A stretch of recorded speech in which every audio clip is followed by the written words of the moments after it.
I was very definitely looking for investment money. We had gotten to the point where we had pretty much maxed out what USDA could do and what SBA could do.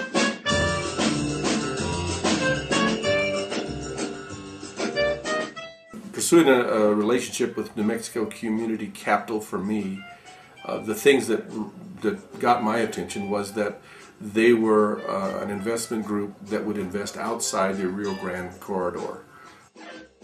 The New Mexico Community Capital experience said, get sophisticated and you'll stay in business.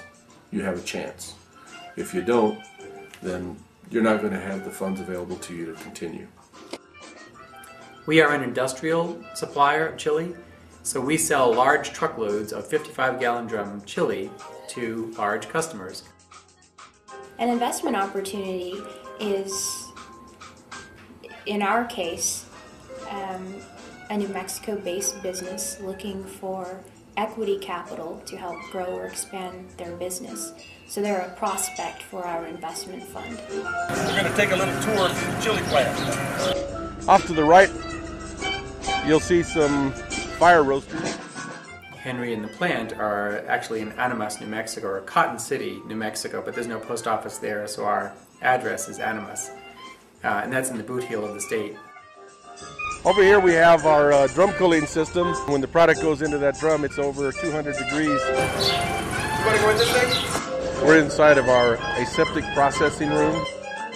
Henry had come to the point with New Mexico Community Capital where they were very interested in investing in Santa Fe Ingredients.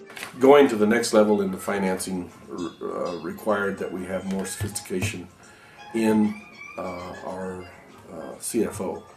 I often introduced myself at presentations as I was the missing ingredient in Santa Fe Ingredients, because I brought the financial planning and control to the organization that they really needed to manage their growth.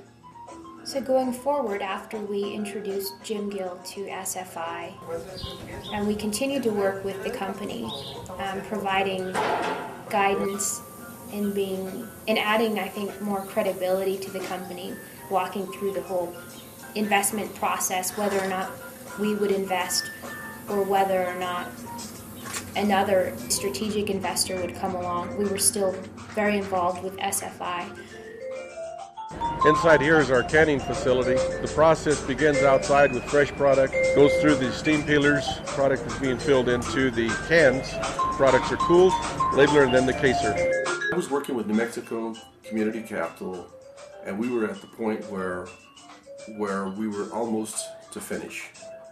Ultimately, I decided to make a deal with Bay Valley because Bay Valley was in the business.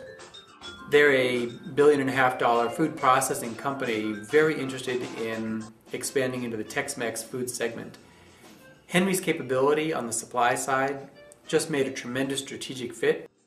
But had it not been for New Mexico Capital helping us get our act together as to how we could structure the company and how we should be running the company, adding Jim as a CFO, we wouldn't have been able to do the deal with Bay Valley as quickly as we did it. So they really helped us in that regard. We're now headed to our warehousing complex where we bring the products in from the outside and prepare them for shipment.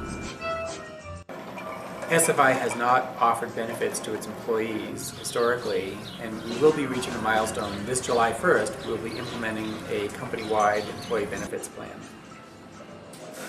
By the end of this year, we will be at 100 employees. By next year, we should be fully into year-round production. It's just one of those opportunities that really showcase how we differentiate ourselves from other equity investors.